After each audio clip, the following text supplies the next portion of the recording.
ఆయన రామలక్ష్మణుల దగ్గరికి వెళ్ళారు. ఇదే కిష్కింధకాండలో చాలా ఆశ్చర్యకరమైన విషయం. వెళ్ళి ఆ రామలక్ష్మణుల్ని ఇలా చూశారు.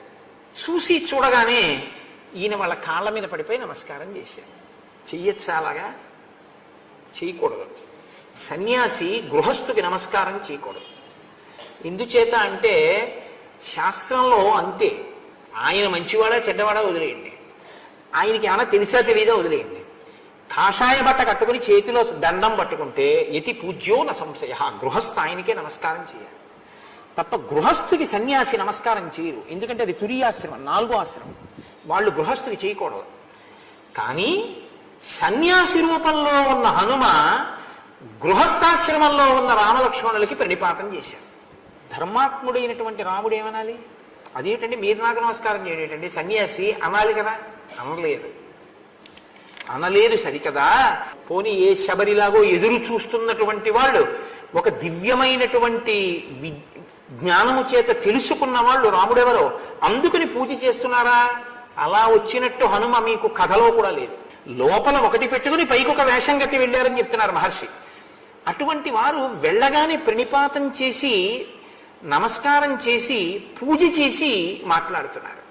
అంటే తన జీవితంలో మొట్టమొదటిసారి రామలక్ష్మణుల్ని చూడగానే హనుమ హృదయంలో పాలు పొంగినట్టు భక్తి ఒక్కసారి పొంగింది.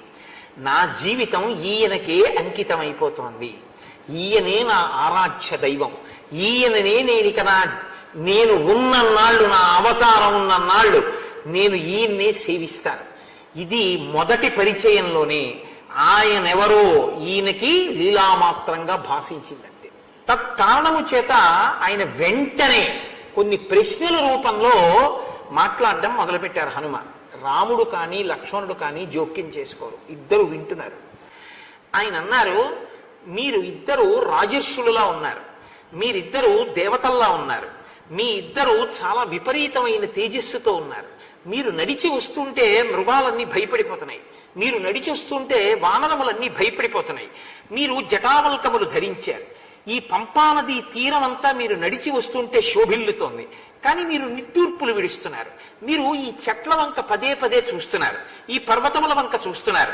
మీ నడక చూస్తే సింహంలా ఉంది, మీ యొక్క పరాక్రమం చూస్తే వృషభంలా ఉంది. మీరు చాలా విశాలమైనటువంటి వక్షస్థలంతో ఉన్నారు, ఇంద్రధనస్సుల్లాంటి ధనస్సులు పట్టుకున్నారు, అక్షయమాన తూణీరములు పట్టుకున్నారు.